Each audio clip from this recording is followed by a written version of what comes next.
일본 정부가 강제동원 현장인 사도광산의 세계유산 등재를 위해 추천서를 다시 제출했습니다. 한국이 반발하고 있음에도 불구하고 심사를 주관하는 유네스코에 자국의 입장을 적극적으로 설명하며 물밑 작업을 본격화하고 있습니다. 도쿄에서 이경화 특파원이 취재했습니다.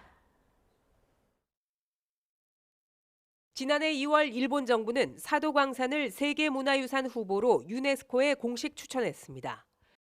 일제강점기 강제동원 역사는 지운 채 에도 시대의 한정에 등재를 추진하면서 한국의 강한 반발을 불렀습니다. 유네스코는 당시 일본의 추천서 내용에 설명이 부족하다며 사도광산에 대한 심사를 진행하지 않았습니다. 그러자 일본은 지난해 9월 내용을 보완한 잠정판을 낸 데 이어 정식 추천서를 다시 유네스코 사무국에 제출했습니다. ユネスコからのコメントを踏まえた修正等を行っております。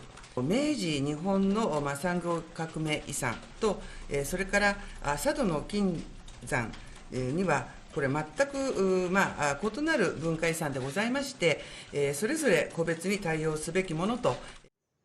일본은 세계유산 등재를 위해 유네스코와 국제사회를 상대로 본격적인 선전에 나섰습니다. 기시다 후미오 총리까지 나서 최근 유네스코 사무총장에게 사도광산에 대한 일본 입장을 설명했습니다. 이뿐 아니라 지난 12일에는 일본 정부의 비공식 초청으로 유네스코 사무국 간부가 군함도 전시관을 방문한 것으로 알려졌습니다.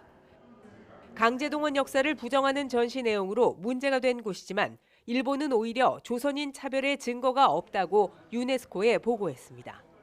報告書は我が国がこれまで世界遺産委員会における決議を真摯に受け止めまして、これら決議に誠実に対応してきていることを明確に示すものとなっております。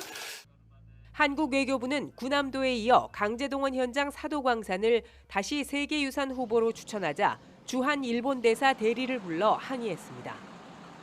강제동원 해법을 둘러싼 한일 협상이 막바지를 향해 가는 가운데 민감한 과거사 문제가 다시 전면에 대두한 겁니다. 지난해 의장국인 러시아가 우크라이나 사태 등으로 세계유산위원회를 열지 못한 뒤 다음 일정은 정해진 것이 없습니다.